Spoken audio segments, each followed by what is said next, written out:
Selamat siang Bapak Ibu. Hari ini mohon maaf sebelumnya, seharusnya komdel hari ini yaitu mata pelajaran TIK perwakilannya. Cuma karena Tiang disuruh untuk mengupload video berbagi praktek baik di LMS Pendidikan Guru Penggerak, jadi untuk mata pelajaran IPA Tiang yang mewakili. Jadi sebelum kita mulai, izinkan Tiang mengucapkan mengajari umat terlebih dahulu. Om Swastiastu. Assalamualaikum warahmatullahi wabarakatuh. Salam sejahtera untuk kita semua. Kita langsung saja Bapak Ibu biar mempersingkat waktu. Pengemasan budaya positif. Ini profil Tiang. Jadi budaya positif yang bahas di sini yaitu ada 6. Disiplin positif dan nilai kebajikan universal yang pertama. Yang kedua adalah teori, motivasi, hukuman dan penghargaan serta restitusi. Yang ketiga keyakinan kelas. Yang keempat kebutuhan dasar manusia dan dunia berkualitas. Yang kelima restitusi 5 posisi kontrol. Yang keenam segitiga restitusi. Yang pertama yaitu disiplin positif dan nilai kebajikan universal. Sebelum membahas penjelasan tentang apa itu budaya positif dan lain sebagainya, kita yang bagikan selembar kertas untuk ice breaking kita hari ini. Bapak Ibu bisa dibaca di depan slide-nya, nggih. Mohon dibantu umat untuk membaca. Jadi sambil membagikan selembar kertas yang bacakan, cobalah buka judulnya ice breaking kita hari ini. Anda dan teman Anda akan melakukan kegiatan, cobalah buka. Anda adalah A, tugas Anda adalah mengepalkan salah satu tangan Anda. Coba Anda bayangkan bahwa Anda menyimpan sesuatu yang sangat berharga di dalam kepalan tangan Anda. Anda perlu menjaga benda tersebut sekuat tenaga Anda karena begitu pentingnya untuk kehidupan Anda. Tugas rekan Anda yang B adalah mencoba dengan segala cara untuk membuka kepalan tangan Anda. Teman Anda B boleh membujuk, menghardik, mengintimidasi, memarahi, menggoda, menggelitik, bahkan menawari Anda uang agar Anda bersedia membuka kepalan tangan Anda. Jadi berpasangan Bapak Ibu ini, berpasangan, kemudian buatlah sesuatu yang sangat-sangat berharga di kehidupan Bapak Ibu, satu hal apapun itu, baik itu benda, baik itu seseorang yang tidak boleh dicuri atau dimiliki oleh orang lain.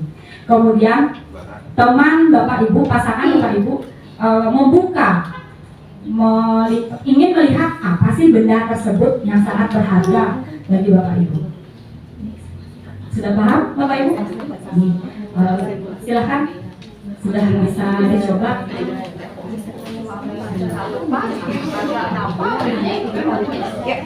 Anda merebut Apapun boleh. Siapa yang A, siapa yang B. Yang A membuat sesuatu yang berharga, nanti yang B yang membuka kepalan tangan si A yang menulis sesuatu yang berharga di kertas tersebut. segala sesuatu yang berharga. Sesuatu yang berharga, baik itu seseorang, benda yang paling berharga yang tidak boleh dimiliki oleh orang lain. Mau dipaksa tangannya, silakan. Mau diginiin temennya, silakan. Sudah? Apakah ada yang sudah berhasil untuk membuka? Bebas. Apakah yang sudah berhasil untuk membuka kepalan tangannya? Berpasangan. Kalau bertiga boleh juga, nggak apa-apa, giliran nanti. Pak Arya, Pak Widu, Pak Arya. Apa yang kita harus tulis? Benda yang berharga. Iya, nggak bisa buka, dia pernah bisa. Sudah digenggam kertasnya sekuat mungkin. Ya, silakan berdiri Bapak Ibu. Kamu punya harta apa sendiri?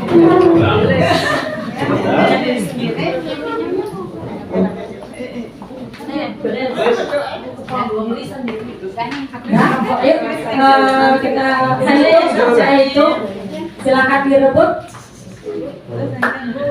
kertas yang digenggam oleh temannya.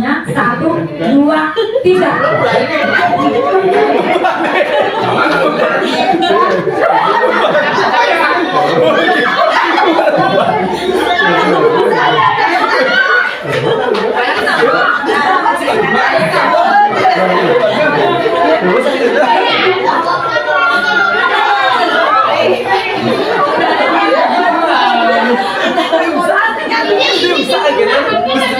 Ada yang sampai bisa terbuka,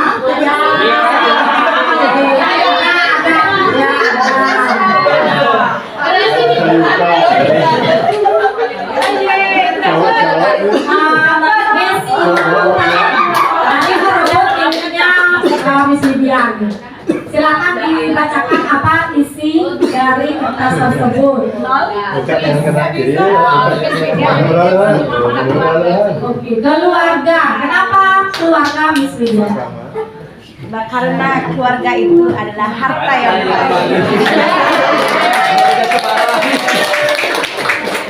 Keluarga adalah harta yang paling berharga. Ada yang bisa merebut kembali? Ada yang bisa merebut lagi tadi? ada yang di Oh, baik, Pak Rita. Pak Rita merebut punyanya siapa? Kertasnya. Pak Rita yang merebut atau? Saya direbut. Baik, Pak Rita yang merebut yang Oh, jadi saya perebut anak berarti. yang Ini kayak anak. Misteri Yani. Misteri ini Ya. suatu yang berharga adalah anak. Alasannya, Miss? karena apa ya? Karena saya sulit mencari anak dan mendapatkan anak, terus anak itu sangat berharga bagi saya. Mungkin yang lain bisa digantikan kalau anak tidak bisa tergantikan.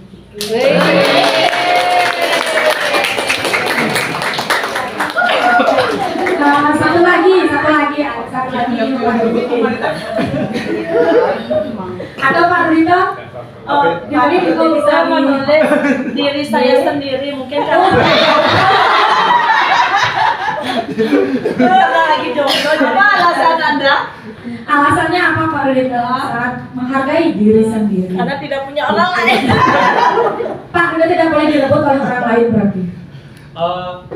Alasan saya menulis di sini hal yang tidak boleh direbut adalah diri saya sendiri, karena sebelum kita belajar untuk mempertahankan apa yang menjadi hak milik kita, pasti pertama-tama kita harus mempertahankan diri kita sendiri dulu. Kalau kita sudah mampu mempertahankan diri kita sendiri, tetap menjadi diri kita, maka kita akan punya power untuk mempertahankan apapun hal yang berharga bagi kita yang lainnya.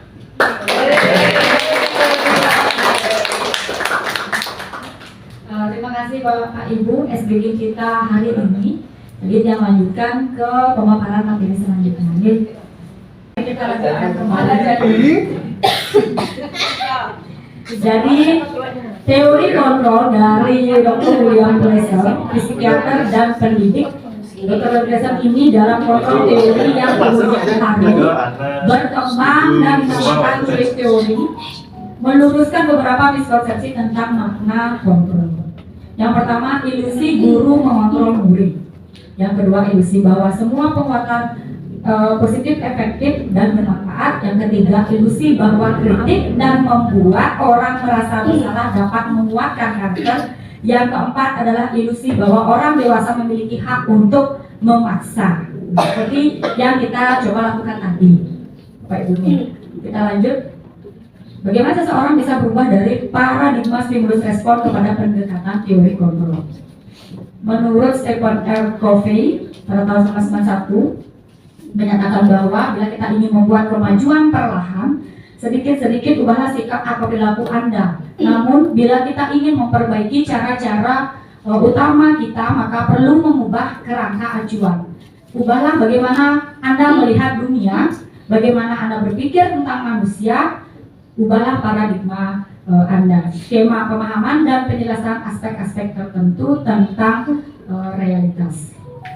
Ini adalah perbedaan dari stimulus respon dan juga teori kontrol. Stimulus respon itu contohnya seperti kebutuhan kita sama, Kalau di teori kontrol perbedaannya kita berbeda. Di slide sudah ada, bisa dibaca Bapak Ibu dari belakang. Nih, kalau di stimulus respon semua orang melihat hal yang sama, kemudian mencoba mengubah orang agar berpandangan sama dengan kita. Perilaku buruk dilihat sebagai satu kesalahan, orang lain bisa mengontrol saya, itu stimulus respon. Kemudian saya bisa mengontrol orang lain. Pemaksaan ada pada saat bujukan gagal, kemudian berpikir menang atau kalah. Dibandingkan dengan teori kontrol, yaitu setiap orang memiliki gambaran yang berbeda. Kalau tadi kan stimulus responnya melihat hal yang sama. Kemudian teori kontrol yang ketiga, kita berusaha memahami pandangan orang lain dan tentang dunia. Semua perilaku memiliki tujuan, hanya Anda yang bisa mengontrol diri Anda sendiri. Anda tidak bisa mengontrol orang lain. Kolaborasi dan konsensus menciptakan pilihan-pilihan baru serta model berpikir menang, menang, dan menang. Disiplin. Kita sudah sering mengucapkan kata disiplin, kan Bapak Ibu. Jadi makna disiplin dalam rangka menciptakan lingkungan positif, salah satunya strategi yang perlu kita tinjau kembali adalah penerapan disiplin di sekolah kita. Apakah sudah efektif? Apakah masih perlu ditinjau kembali? Apa sesungguhnya arti dari kata disiplin itu sendiri dan kaitannya dengan nilai-nilai kebajikan itu apa? Berikut adalah makna kata disiplin. Berasal dari bahasa Latin, disiplina dan disipel. Disiplina artinya belajar dan disipel artinya murid atau pengikut. Untuk menjadi seorang murid atau pengikut, seseorang itu harus paham betul alasannya mengapa mereka mengikuti suatu aliran atau ajaran tertentu. Sehingga motivasi yang terbangun adalah motivasi intrinsik, bukan ekstrinsik. Disiplin ini dapat membuat seseorang menggali potensinya menuju kepada sebuah tujuan, sesuatu yang dihargai dan juga bermakna. Dengan kata lain, disiplin itu dapat diartikan juga bagaimana cara kita mengontrol diri sendiri, menguasai diri untuk memilih tindakan yang mengacu pada nilai-nilai yang kita hargai. Nilai-nilai kebajikan, disiplin itu bentuk kontrol diri agar dapat mencapai suatu tujuan mulia, mengacu pada nilai-nilai atau prinsip mulia kita sebut sebagai nilai-nilai kebajikan. Nilai-nilai kebajikan artinya sifat-sifat positif manusia yang merupakan tujuan mulia yang ingin dicapai setiap individu. Pembahasan yang kedua, teori motivasi, hukuman, dan penghargaan restitusi. 3 motivasi perilaku manusia. Yang pertama yaitu menghindari ketidaknyamanan atau hukuman. Siapa sih yang ingin dihukum? Kan seperti itu. Yang kedua, untuk mendapatkan imbalan atau penghargaan dari orang lain. Yang ketiga, untuk menjadi orang yang mereka inginkan dan menghargai diri sendiri dengan nilai-nilai yang mereka percaya. Itu dinyatakan oleh Diane Gosen dalam bukunya Restituting School Discipline yang menyatakan bahwa ada 3 motivasi perilaku manusia. Dihukum oleh penghargaan ada 8, pengaruh jangka pendek, jangka panjang, penghargaan tidak efektif, penghargaan perusahaan hubungan, penghargaan mengurangi ketepatan, menurunkan kualitas, mematikan kreativitas, menghukum, dan motivasi dari dalam diri atau intrinsik. Restitusi. Restitusi merupakan proses menciptakan kondisi bagi murid untuk memperbaiki kesalahan mereka, sehingga mereka bisa kembali pada kelompok mereka dengan karakter yang lebih kuat, menurut Gosen tahun 2004. Restitusi juga adalah proses kolaboratif yang mengajarkan murid untuk mencari solusi untuk masalah dan membantu murid berpikir tentang orang seperti apa yang mereka inginkan, bagaimana mereka harus memperlakukan orang lain yang dinyatakan oleh Chelsea Dawson tahun 1996. Restitusi sebuah cara menanamkan disiplin positif pada murid, di mana restitusi itu bukan untuk menebus kesalahan, namun untuk belajar dari kesalahan, memperbaiki hubungan, tawaran, bukan paksaan. Restitusi itu menuntut untuk melihat ke dalam diri, mencari kebutuhan dasar yang mendasari tindakan. Restitusi diri adalah cara yang paling baik. Restitusi fokus pada karakter, bukan tindakan. Restitusi merupakan menguatkan, fokus pada solusi, dan mengembalikan murid yang berbuat salah pada kelompoknya. Berikut adalah perbedaan antara hukuman, konsekuensi, dan restitusi. Ya, di sini ada 3 slide untuk membedakan hukuman, konsekuensi, serta restitusi. Salah satunya yang membacakan Bapak Ibu nih, kalau hukuman sesuatu yang menyakitkan itu harus terjadi. Kalau konsekuensi sesuatu yang harus terjadi, dan restitusi merupakan pilihan. Jadi kalau hukuman itu identitas gagal, sedangkan disiplin yang merupakan konsekuensi dan restitusi itu merupakan identitas untuk sukses.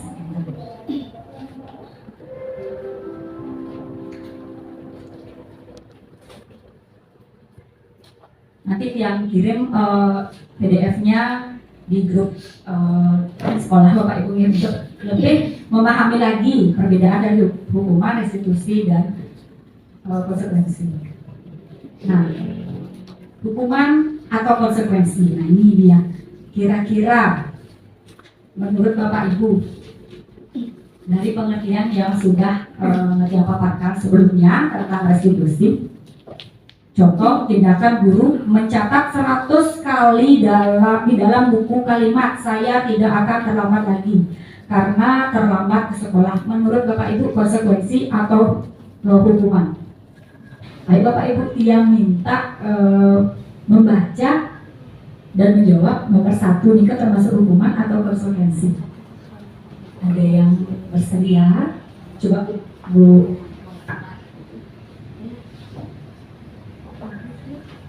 Terima kasih Bu.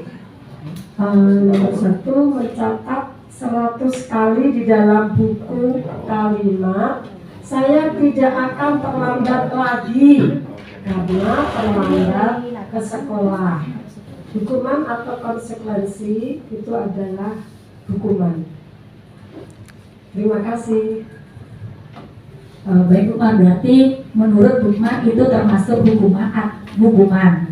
Bagaimana Bapak Ibu? Apakah benar nih termasuk hukuman? Iya, benar. Yang nomor 2, lari. Maaf, siapa yang mau membaca dan menjawab tindakan guru yang nomor 2?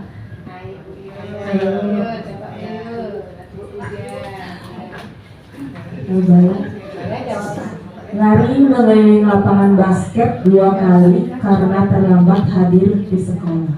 Jadi tindakan ini masuk dalam kategori hukuman. Benar atau enggak benar? Benar ya. Benar. Yang nomor 3, ayo kira-kira. Ya coba. Saya. Bukan ini.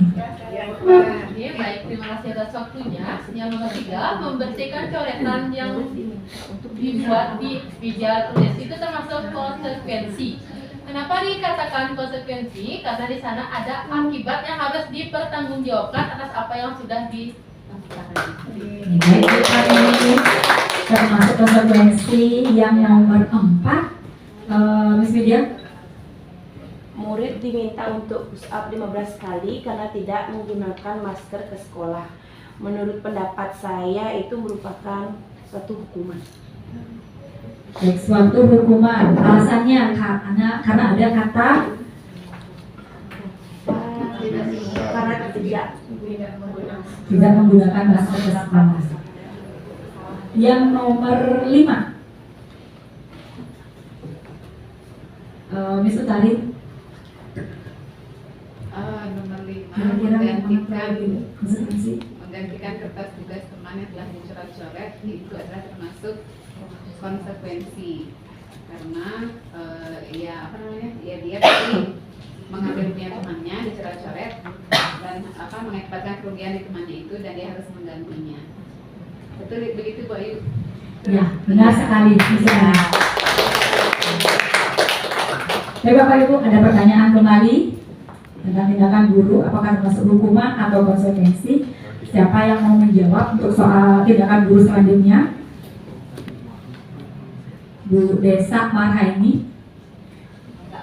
Oh, tidak terbaca. Oh, ada Bu Desa di sana. Ya, Bu Desa.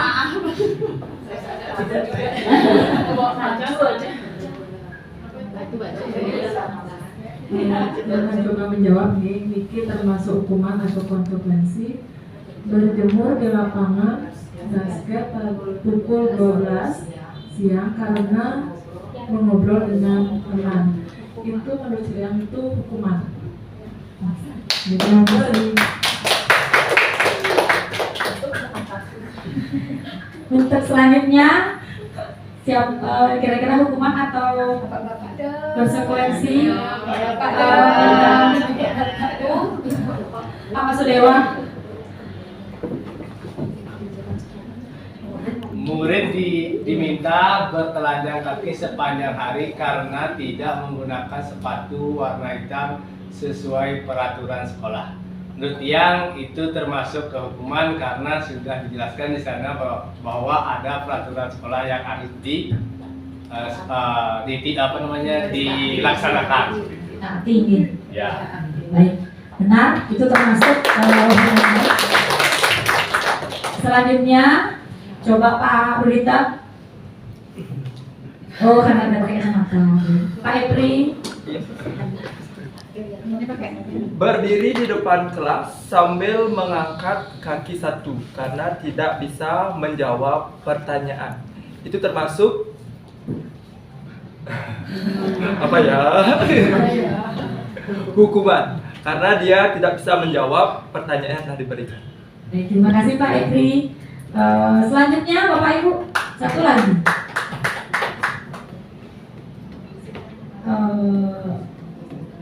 Bu Yuli. Coba Bu Yul.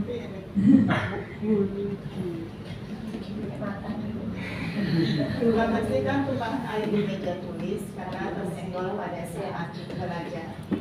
Jadi itu merupakan konsekuensinya karena kelalaian. Ya, konsekuensi karena kelalaian. Terima kasih Bu.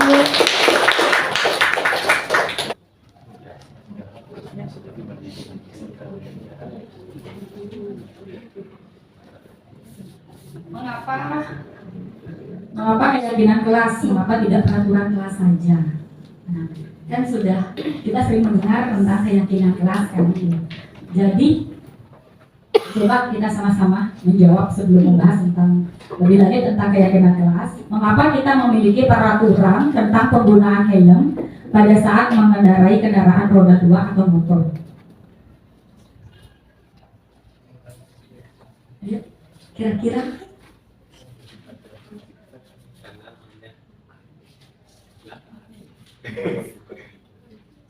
ayo Bapak Ibu kira-kira gimana? Kenapa kita memiliki peraturan tentang penggunaan helm pada saat mengendarai kendaraan melindungi kepala? Berarti untuk keselamatan.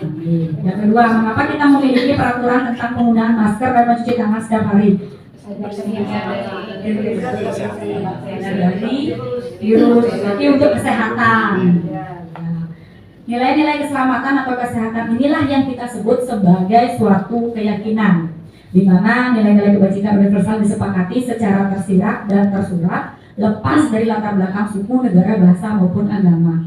Nilai-nilai kebajikan menekankan pada keyakinan seseorang akan lebih memotivasi seseorang dari dalam. Seseorang akan lebih tergerak dan bersemangat untuk menjalankan keyakinannya daripada hanya sekedar mengikuti serangkaian peraturan tertulis tanpa makna. Jadi untuk kesehatan di mana perlunya, di mana seharusnya, untuk ketertiban lalu lintas misalnya di mana seharusnya. Yang keempat, kebutuhan dasar manusia dan dunia berkualitas. Ada 5 kebutuhan dasar manusia. Yang pertama itu kesenangan, cinta dan kasih sayang, penguasaan, kebebasan, dan yang terakhir bertahan hidup. Tentang sebutkan kebutuhan apa yang sedang berusaha dipenuhi. Dinda, seorang anak kelas 3 SD, begitu tiba di rumah sepulang dari sekolah, menangis dan mengadu pada ibunya bahwa dia benci pada Ibu Rani, gurunya. Menurut Anda, kebutuhan apa yang berusaha dipenuhi oleh Dinda? Jika jawabannya seperti ini, bila Anda berada dalam posisi Ibu Rani dan mendengar informasi dari ibunya, Dinda tentang perasaan Dinda hari itu, apa yang akan Anda lakukan pada Dinda besok ketika Dinda masuk sekolah agar kebutuhan Dinda terpenuhi? Berikut adalah jawaban dari Dinda. Ibu guru bilang, aku tidak boleh bersengganut sewaktu mengerjakan tugas. Katanya kelas harus tenang, tidak ada suara, kan gak seru jadinya.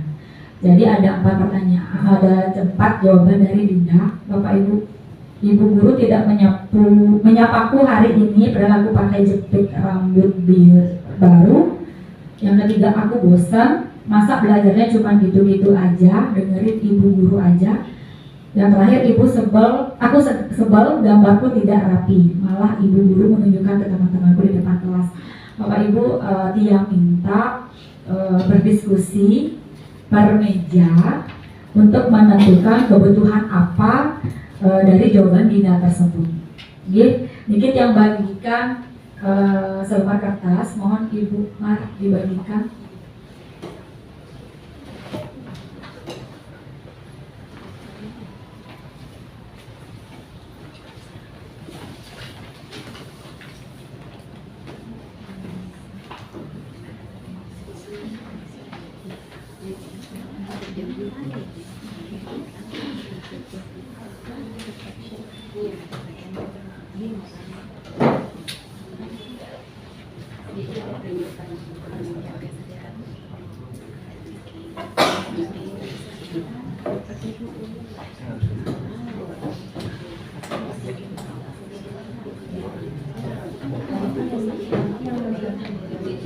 Yang kasih waktu 5 menit gini ya, sampai 10 menit untuk berdiskusi kebutuhan apa dari jawaban Dinda tersebut.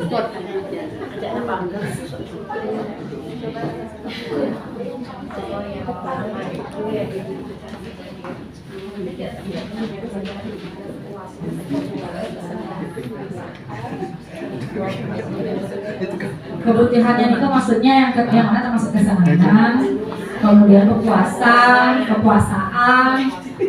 cinta dan kasih sayang, dan juga kebutuhan hidup.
Tidak menyapaku hari itu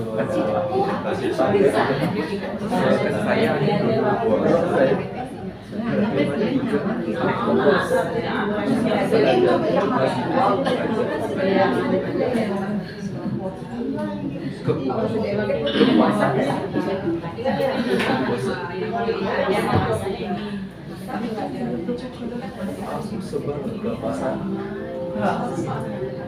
sebel gambarku tidak rapi, malah ibu kebebasan aku sebel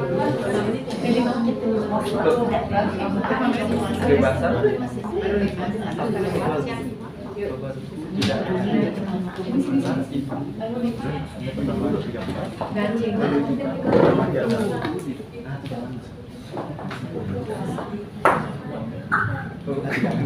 Bapak Ibu, karena waktunya sudah 5 menit untuk menjawab kebutuhan apa dari jawaban Dinda soal cerita tentang Dinda tadi ini.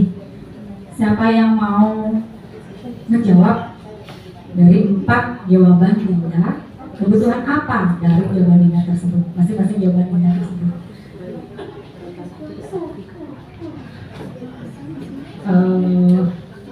Bu Parmini. Terima kasih atas waktunya Bapak. Untuk jawaban dari Dinda yang pertama, Ibu guru bilang aku tidak boleh bersenandung waktu mengerjakan tugas. Katanya kelas harus tenang, tidak ada suara. Suara kan nggak seru jadinya. Oke, menurut saya kebutuhan yang pertama tentang jawaban dari Dinda itu adalah kesenangan.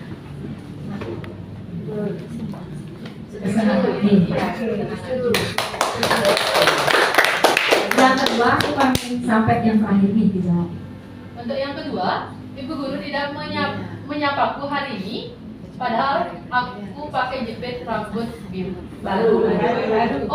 Sorry. Baru. Menurut saya itu adalah cinta kasih sayang. Cinta dan kasih sayang. Nomor 3. Nomor 3, aku bosan. Masa belajar cuma gitu-gitu aja.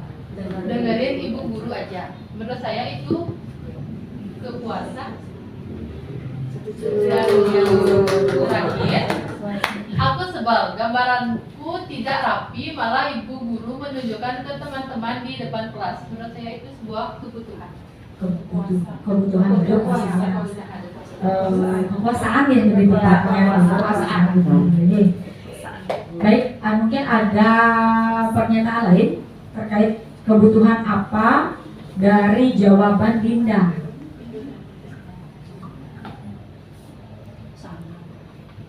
Ada yang berbeda mungkin dari jawaban Dinda, pernyataannya Dinda. Untuk nomor 3, aku bosan, masa belajarnya cuma gitu-gitu aja, dengerin ibu guru aja. Mungkin ada kebutuhan yang berbeda dari yang diungkapkan oleh Bu Parmini.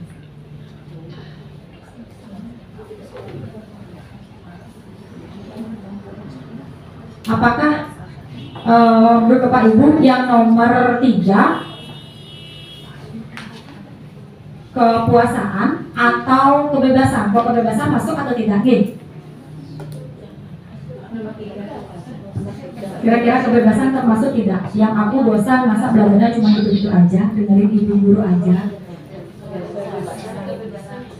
Termasuk tidak kebebasan? Termasuk. Bisa kebebasan.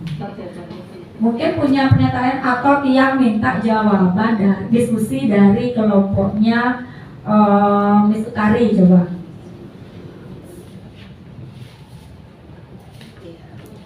Yang pertama, ibu guru bilang aku tidak boleh bersenandung sewaktu mengerjakan tugas. Katanya kelas harus tenang, tidak ada suara, kan gak seru jadinya. Menurut saya itu suatu kesenangan. Yang kedua, Nomor 2, ibu guru tidak menyapaku hari ini, padahal aku pakai jepit rambut baru. Menurut saya itu kepuasan. kepuasan. Dia itu kepuasan. Yang ketiga, Aku bosen, masa belajarnya cuma gitu-gitu aja, dengerin ibu guru aja. Menurut saya itu kepuasan. Lalu yang terakhir, aku sebel gambarku tidak rapi, malah ibu guru nunjukin ke teman-temanku di depan kelas. Itu kepuasan menurut saya. Miss Widya itu adalah kepuasan. Berbeda dengan jawaban dari Ibu Parmini. Ada lagi mungkin jawaban yang berbeda dari bangku sebelah kiri. Bu Desa misalnya, atau Bu Dariani atau Bu Agustina. sama dengan Ibu Parmini. Baik.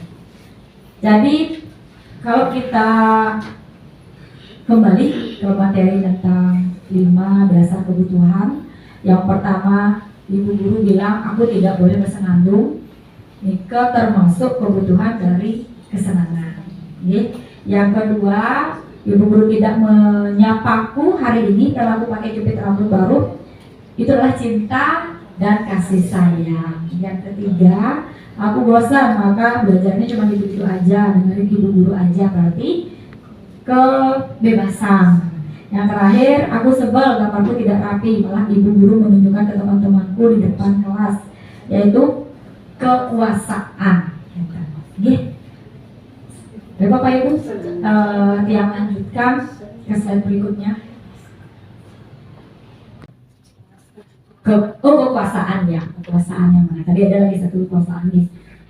Jadi dunia berkualitas Anda adalah tempat khusus dalam pikiran Anda, tempat Anda menyimpan gambaran representasi dari semua yang Anda inginkan. Bisa berisi orang-orang, hal-hal dan apa saja yang terbaik dalam hidup Anda dan membuat Anda merasa bahagia dan terpenuhi kebutuhan dasar Anda. Murid kita juga mempunyai gambaran dunia berkualitas mereka. Tentunya sebagai guru, kita ingin mereka memasukkan hal-hal yang bermakna dan nilai-nilai kebajikan yang hakiki ke dalam dunia berkualitas mereka. Setelah belajar mengenai dunia berkualitas, mari kita pikirkan bersama-sama bagaimana kira-kira murid-murid kita dan guru-guru di sekolah kita selama ini meletakkan sekolah dan pengalaman mereka di sekolah sehubungan dengan dunia berkualitas. Apakah di dalamnya atau di luar dunia berkualitas? Mari kita pikirkan sama-sama. Jadi kita lanjutkan materinya tentang restitusi 5 posisi kontrol. Dari 5 posisi kontrol, ada guru sebagai penghukum, membuat merasa bersalah, teman, pemantau atau dan juga manajer. Kira-kira untuk saat ini posisi mana kira-kira Bapak Ibu sedang berada di kelas? Sebagai guru kita sekarang berada di posisi yang mana? Apakah saya sebagai guru penghukum, membuat merasa bersalah, teman, pemantau, atau guru manajer?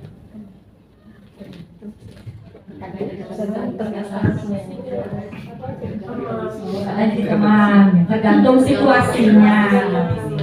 Jadi kalau menghadapi anak yang ada yang bersalah, sulit diatur atau tidak disiplin, kadang kita masih merasa bahwa posisi kita adalah sebagai guru penghukum. Ya, benar kan? Jadi melalui serangkaian riset dan berdasarkan pada teori kontrol, Dr. William Glasser Gosen berkesimpulan ada 5 posisi kontrol, yaitu penghukum, pembebasan bersalah, teman, pemantau, dan manajer. Di mana 5 posisi kontrol tersebut diterapkan seorang guru, orang tua, ataupun atasan. Jadi bisa diterapkan di rumah juga. Sekarang saya di rumah sebagai orang tua, saya bersisi mana ini dengan anak saya.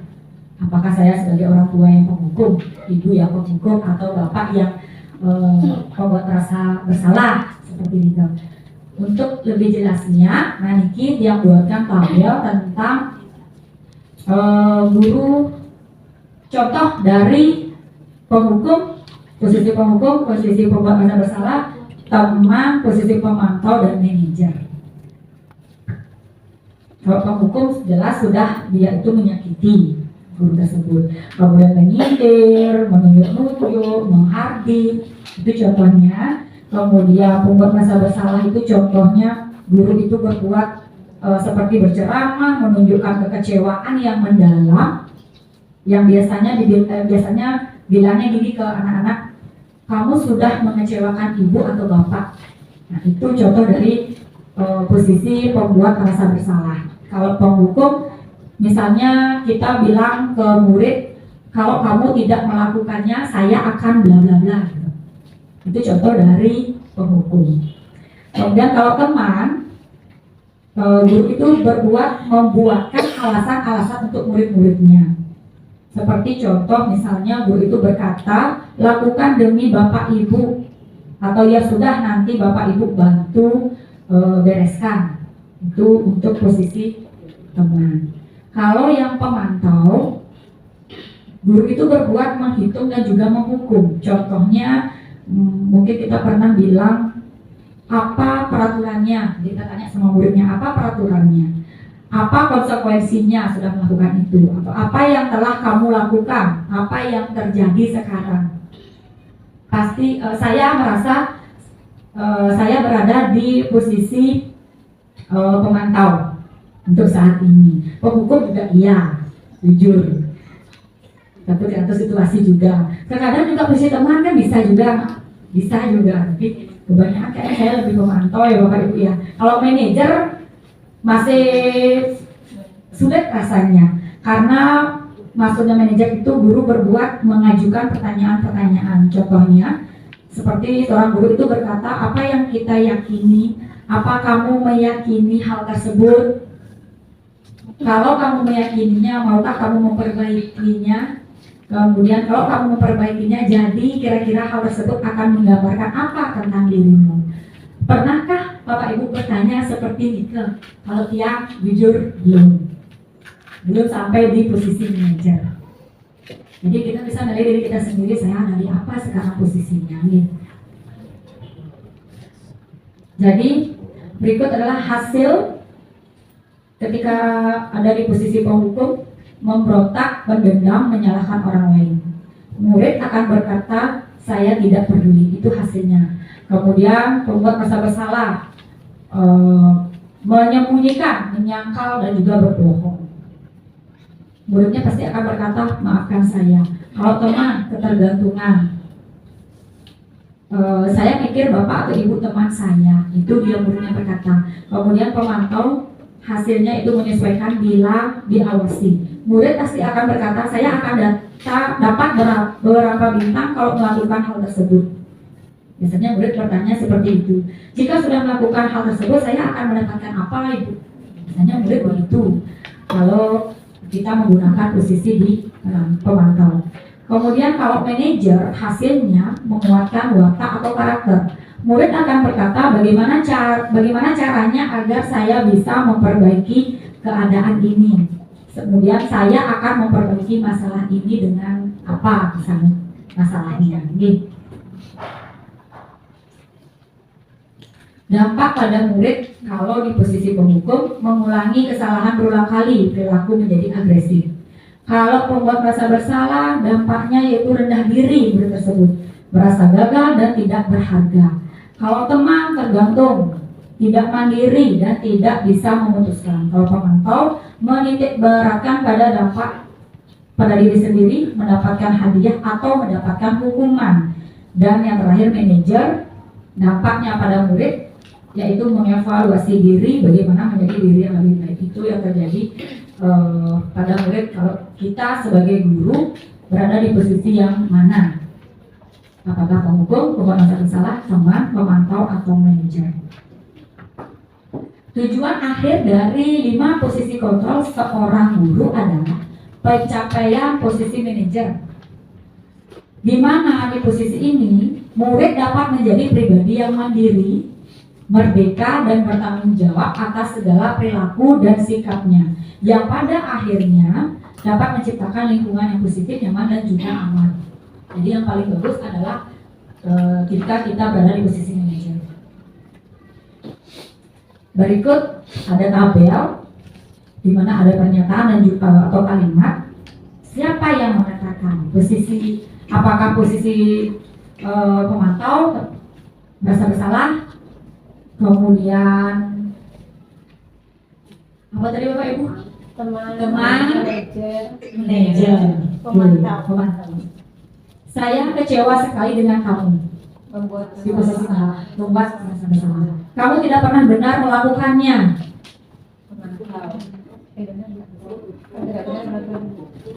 Penghukum. Kamu tidak pernah benar melakukannya. Penghukum. Ayolah, lakukan demi saya ya. Teman.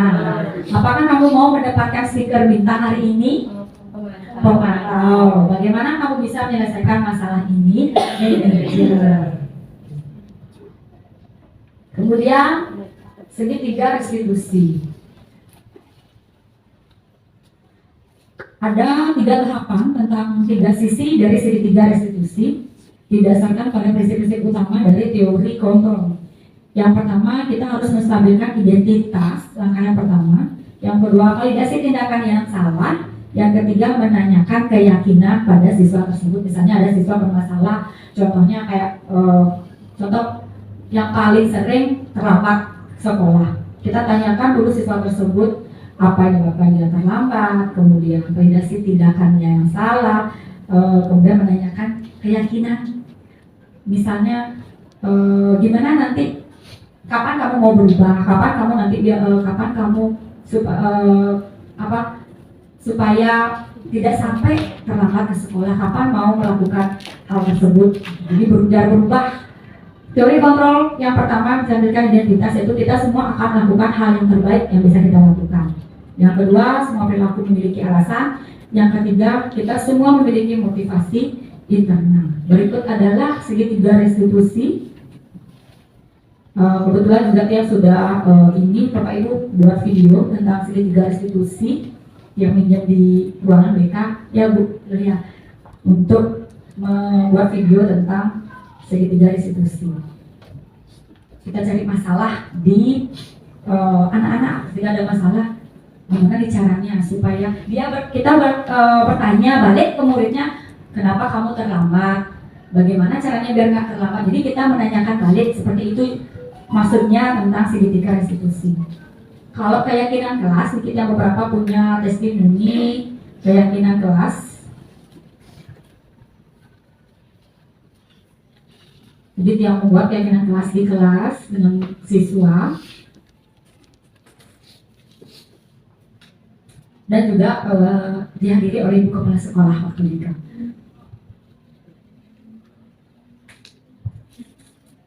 Baik Bapak Ibu, sekian presentasi dari Tiang, pemaparan materi tentang budaya positif. Tiang buka sesi tanya jawab.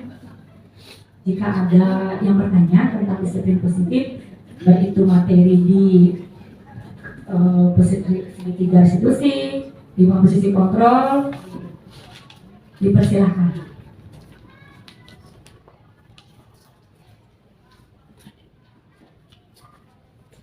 Baik Bu Gita. Baik, selamat siang. Terima kasih atas waktunya. Sebelumnya terima kasih atas materi yang telah dibawakan oleh Bu Ayu Gangga. Di sini yang punya satu pertanyaan untuk Ibu Ayu, yaitu bagaimana peran guru penggerak dalam menularkan kebiasaan baik kepada guru maupun kepada siswa dalam membangun budaya positif. Terima kasih.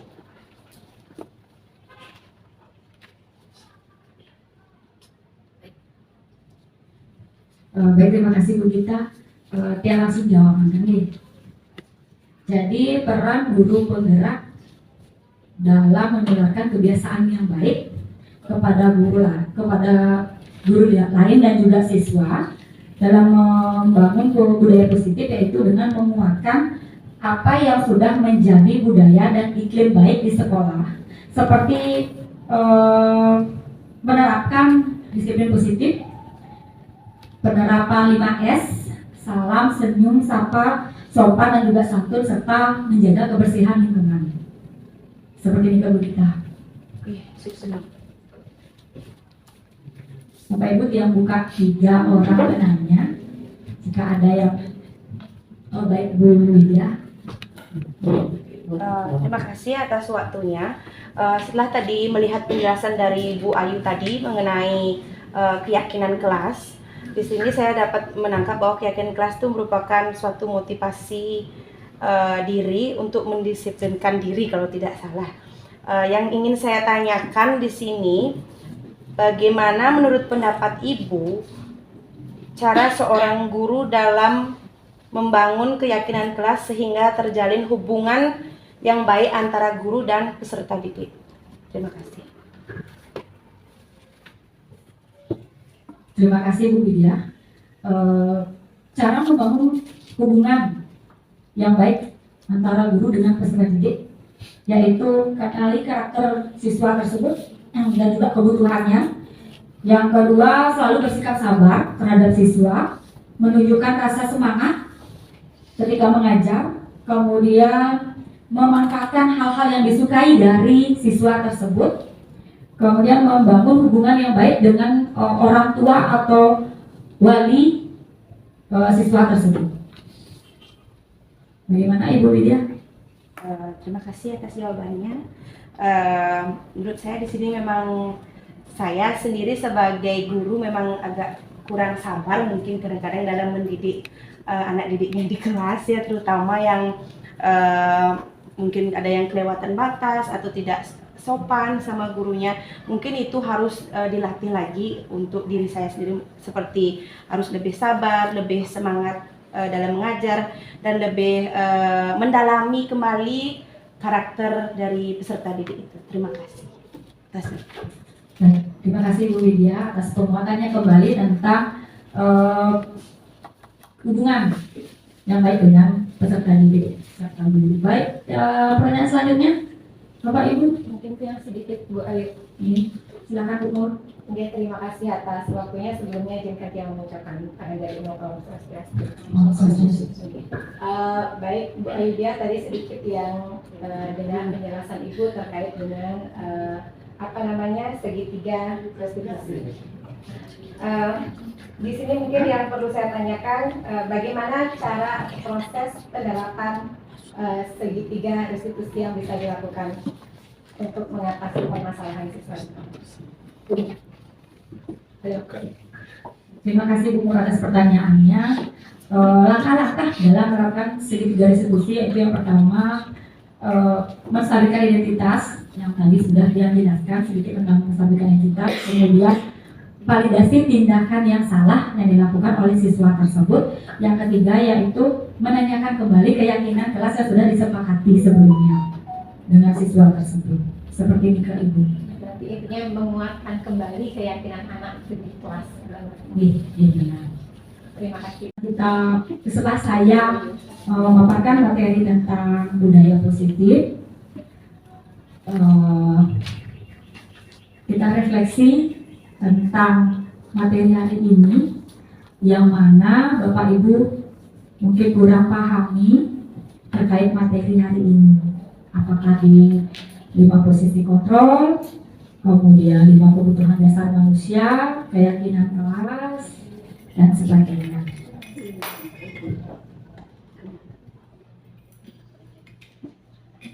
Yang dimana yang kira-kira kurang paham atau bisa disimpulkan tentang materi yang dapatkan hari ini.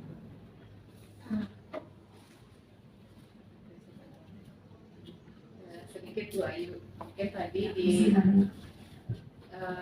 di posisi kontrolnya saya kurang begitu paham. Mungkin bisa dijelaskan lebih dalam beserta contoh-contoh yang contoh-contoh yang ada di kehidupan sehari-hari di kelas mungkin atau di sekolah. Terima kasih. Baik, terima kasih sekali. 5 posisi kontrol. Ya.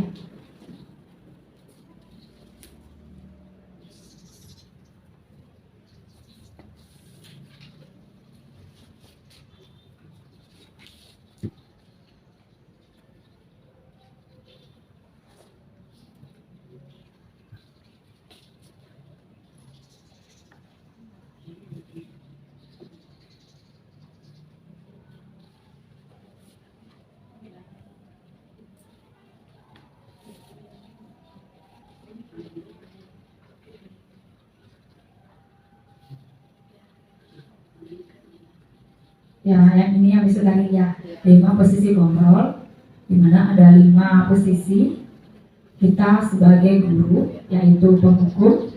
Yang pertama, yang kedua pembuat merasa bersalah, yang ketiga teman, yang keempat pemantau, yang kelima adalah manajer. Jadi untuk contoh-contohnya di sini tabel, di sini ada tabel tentang kalau guru berbuat, penghukum yang di posisi penghukum yaitu ada menghardik, menunjuk-nunjuk, guru tersebut kemudian menyakiti dan juga menyindir. Itu posisi penghukum. Jadi contohnya guru tersebut bisa berkata, kalau kamu tidak melakukannya, saya akan laporkan kamu ke BK, itu misalnya. Berarti itu termasuk penghukum, guru penghukum. Oke. Kemudian yang kedua, kalau misalnya kita berada di posisi pembuat merasa bersalah, guru tersebut berceramah, contohnya, kemudian menunjukkan kekecewaan, maaf. Jadi guru itu contohnya bisa berkata seperti ini, kamu sudah mengecewakan ibu atau bapak. Itu termasuk contoh dari posisi pembuat merasa bersalah. Kalau di teman, guru membuatkan alasan-alasan untuk muridnya. Contohnya, misalnya guru tersebut berkata, lakukan demi bapak atau ibu. Atau misalnya, ya sudah, nanti bapak atau ibu bantu bereskan. Itu termasuk dari contoh posisi teman. Kalau yang pemantau, seandainya saya berada di posisi pemantau saat ini, guru tersebut berbuat menghitung dan juga mengukur. Contohnya, apa peraturannya? Jadi kita menanyakan sama siswa, apa peraturannya, apa peraturan sekolah yang kamu ketahui, misalnya seperti itu. Kemudian apa konsekuensinya kamu sudah melakukan kesalahan tersebut? Atau misalnya guru tersebut berkata, apa yang telah kamu lakukan? Apa yang sedang terjadi sekarang? Seperti itu, Mr. Tari. Kemudian terakhir, posisi manajer, di mana guru tersebut berbuat mengajukan pertanyaan-pertanyaan. Guru tersebut bisa berkata seperti ini, apa yang kita yakini terhadap murid tersebut. Kemudian apa kamu meyakini hal tersebut? Kalau kamu meyakininya, maukah kamu memperbaiki kesalahanmu? Kemudian kalau kamu memperbaikinya, jadi kira-kira hal tersebut akan menggambarkan apa tentang dirinya. Seperti itu bisa tadi kira-kira contoh dari kelima posisi kontrol. Sudah, terima kasih Bu Ayu jawabannya. Baik, apakah ada lagi yang kita perlu diskusikan Bapak Ibu? Di mana tadi yang paling kita sering dengar dari kelima budaya, 6 materi yang dibawakan tentang budaya positif, yang paling sering kita ini adalah sebagai guru tentang disiplin. Benar nih, tentang kedisiplinan. Ya. Disiplin mentaati tata tertib sekolah yang selalu kita berikan ke anak didik kita, ke peserta didik, bagaimana seorang siswa itu disiplin, menaati peraturan sekolah, menaati kesepakatan kelas yang telah dibuat oleh Bapak Ibu Wali kelas di masing-masing kelas. Baik.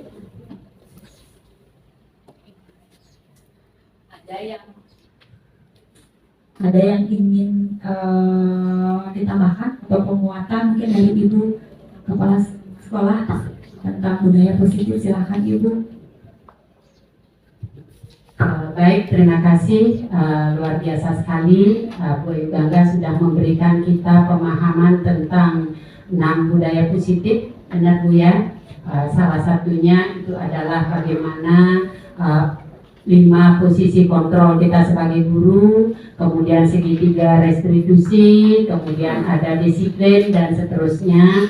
Jadi semoga nanti kelima budaya positif yang sudah disampaikan tadi dan sudah kita diskusikan bersama benar-benar kita bisa lakukan sebagai guru, sehingga kedepannya kita bisa memberikan pelayanan kepada anak didik kita sesuai dengan kebutuhan belajar mereka. Baik, bagi saya apa yang sudah disampaikan tadi sudah cukup bagus dan baik untuk kita semua. Semoga nanti ke depannya kita bisa mengimplementasikannya dalam pembelajaran. Mungkin satu masukan saja untuk Bu Ayu. Kegiatan pada siang hari ini mungkin perlu ditambahkan nanti lebih banyak waktu untuk kita berdiskusi lebih banyak dari masing-masing kelima budaya positif itu. Itu saja dari saya, terima kasih banyak.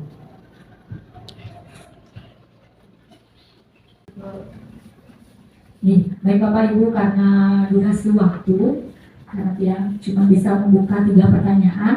Nanti jika ada pertanyaan kembali, mungkin dimananya yang belum paham, nanti kita sambil diskusi kembali di luar dari komunitas belajar. Nih, untuk yang tutup presentasi hari ini, Bapak Ibu, yang ucapkan terima kasih atas kehadirannya.